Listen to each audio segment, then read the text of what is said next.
మన ఎమ్మెల్సీ కవిత గారి రాజకీయ జీవితం ఎలా ఉండబోతుంది? సమస్యలు ఉంటాయి ఖచ్చితంగా. రాబోయే కాలంలో, రాబోయే 2-3 నెలల్లో, మ్యాక్సిమం ఏప్రిల్ లోపు చాలా పెను సంచలనాలకు దారితీస్తుంది. అవునా?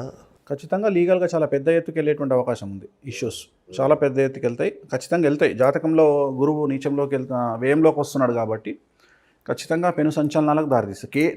చెప్తున్నా కదా, తెలంగాణ రాష్ట్ర రాజకీయాలు ఒక భీకరమైన మలుపు తిరుగుతాయి, భయంకరమైన మలుపు తిరుగుతాయి. ఎవరు అవునన్నా కాదన్నా.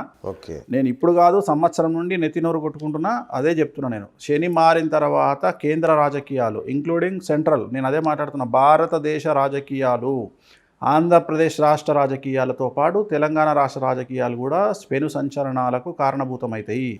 ఖచ్చితంగా మలుపు తిరుగుతాయి. ఎందుకంటే శని అనేవాడు ఒక సెక్టార్ టైం నుండి ఒక సెక్టార్ టైంలో ఉంటాడు. 2019 తర్వాత జరిగినటువంటి ఎలక్షన్లను తీసుకుంటే ఆంధ్రప్రదేశ్ ఎలక్షన్లు ప్లస్ సెంట్రల్ ఎలక్షన్లు, తర్వాత మళ్ళీ ఇప్పుడు వస్తున్నటువంటి 3 ఎలక్షన్లు వస్తాయి ఇంచుమించు. కర్ణాటక, తెలంగాణ, ఆంధ్రప్రదేశ్, సెంట్రల్, ఇన్ని ఎలక్షన్లు వస్తున్నాయి ఈ శని మారిన టైంలో. ఓకే. సో ఒకసారి మళ్ళీ ఓడలు బళ్ళు ఓడలు అయ్యేటువంటి అవకాశం ఉంది.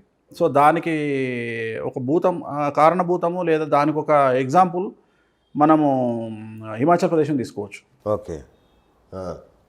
సో నేను అదే చెప్తున్నా, హిమాచల్ ప్రదేశ్ని తీసుకోవచ్చు. సో హిమాచల్ ప్రదేశ్ అంటే మీడియా అంతా దానికి ఇవ్వలేదు. సో మీడియా ఇవ్వనంత మాత్రాన రాజు కాకుండా పోడు. అంతేగా. ఇప్పుడు జోడో యాత్రను తెలంగాణ పట్టించుకోలే, ఆంధ్ర పట్టించుకోలే, కానీ అట్లానే వేరే దగ్గర చాలా అగ్రెసివ్గా పోతుంది జోడో యాత్ర. అవును. సో ఖచ్చితంగా మార్పులు వస్తాయి. కేంద్ర రాజకీయాల్లో మార్పులు వస్తాయి, తెలంగాణ రాజకీయాల్లో మార్పులు వస్తాయి, ఆంధ్ర రాజకీయాల్లో మార్పులు వస్తాయి. సబ్స్క్రైబ్ చేయండి. Subscribe to Please do subscribe to Please like, share and subscribe to top Telugu TV. Top Telugu TV. Top Telugu TV. Top Telugu TV.